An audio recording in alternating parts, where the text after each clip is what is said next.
Ladies and gentlemen, welcome back to the Locks of the Day podcast. This is episode number 88, Ocho y Ocho. I am here with Zach and Andrew. Today we're going to lock you in with Week 15 Thursday Night Football premium locks. We have the Falcons versus the Bucs, a little divisional matchup here. Bucs are favored at 4.5 points, with the over/under sitting at 44.5. We each have a lock for you on this game, of course, so we're going to get right into it. Andy, you got a three-star kid. Go ahead and give it to him. Yep, I'm gonna make it nice and simple here.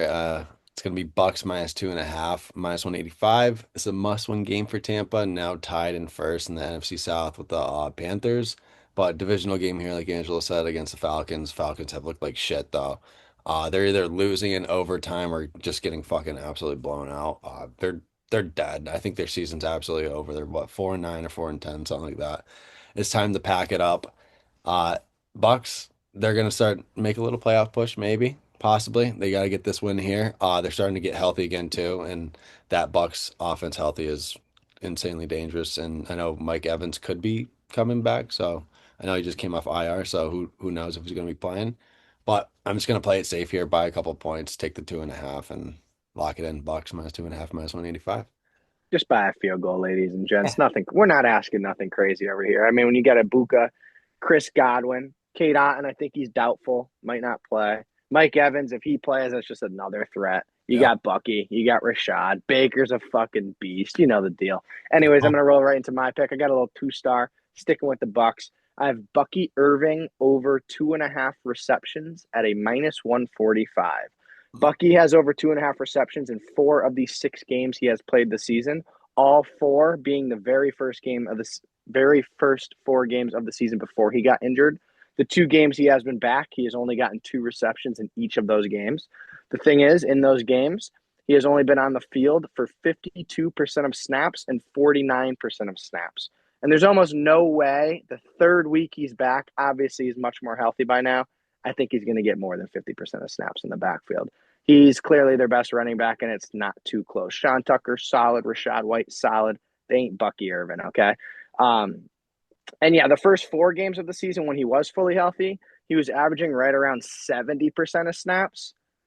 So, like I said, I think bare minimum he's getting above 60% of snaps Thursday night against the Falcons.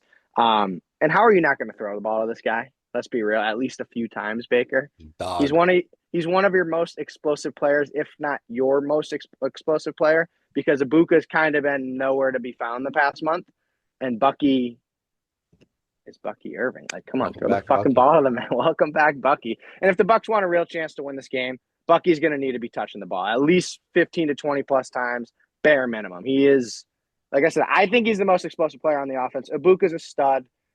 Like I say, he just hasn't been there the past month. Bucky is very reliable. He's there every game. If Bucky's playing, he's going to produce. It's that simple. And within those touches, I see he's going to get at least 3 or more catches. You could see 4, 5, 6 catches. Don't be shocked. So lock it a little two-star. Bucky Irving over 2.5 receptions at a minus 145, and I'll send it over to Zach sticking with Bucky. Yeah, so I mean, we're gonna keep it on the Bucky train. We're going Bucky Irving anytime touchdown plus 110. He's been ripping since he came back. I mean, we took him in the touchdown parlay when that hit. For whatever reason, that went up to a plus 190, so that was just a fucking steal. Can't even explain you how those odds flew up like that. But since he came back, he does have a rushing touchdown. He had a receiving touchdown last week against the Saints. He finds the end zone. I mean, pretty much as Angelo said, if the Bucks want to win this game, they've got to get the ball to Bucky. He's going to be their most explosive playmaker on offense. The Falcons are going to do what they can to shut down Baker Mayfield in that pass game. And as you said too, Egbuka's been non-existent. Tess Johnson has done what he can here and there, but there's not really anyone in that wide receiver core that's really impressing anyone. And they need Mike Evans back very desperately as these playoffs roll around. Um, but just to keep it short and sweet, I mean, this guy, he's a threat in the pass game. He is a threat on the ground. He averages right around about 60 to 70 yards a game. And then, as well for his receptions, since he came back, he's getting about 20 to 30 yards. But before that, he had games where he had 100 receiving yards. He had 70 receiving yards. He's finding the end zone, whether it's on the ground or receiving. And honestly, I think Bucky plus 110 is going to be a good one here because either this game's going to be high scoring or it's going to be low scoring, and Bucky's going to find the end zone either way. So it doesn't matter. Love it. So Bucky Irving plus 110, two-star, anytime tutty, lock it in. Love it. We're big on the Bucky train this week. I'll tell you that much. Welcome to Bucky's. Welcome to Bucky. You boys got anything else? That was quick. That was quick. It was That was quick. I feel like I got to add something more. Holy shit! Wow. Yeah. What other lines stuck out there, boys? Anything? You got any other favorites in those?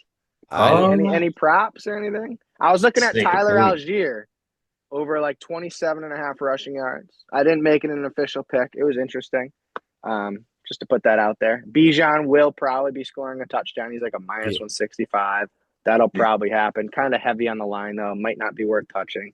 If you just want to add it in a parlay. Might fuck Bucky. you, though. You never know. Little Bucky. But Bucky's scoring. Big game from Bucky.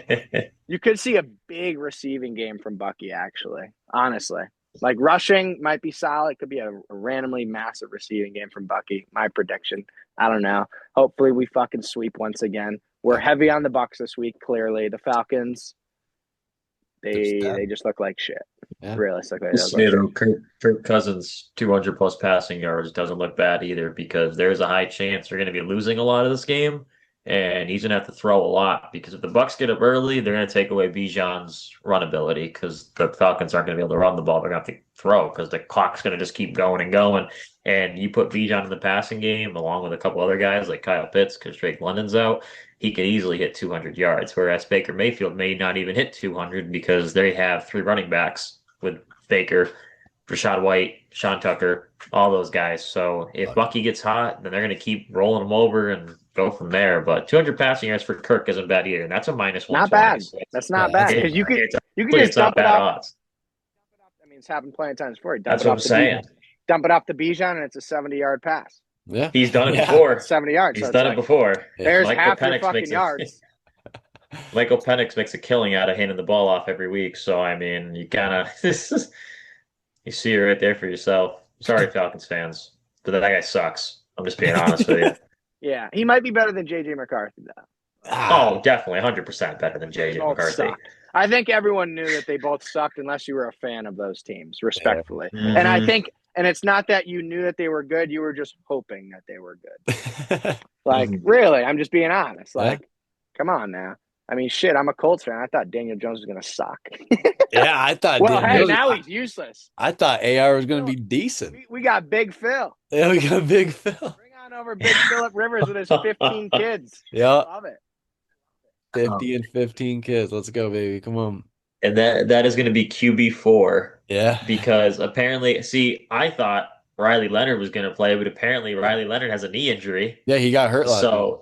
He sucks too.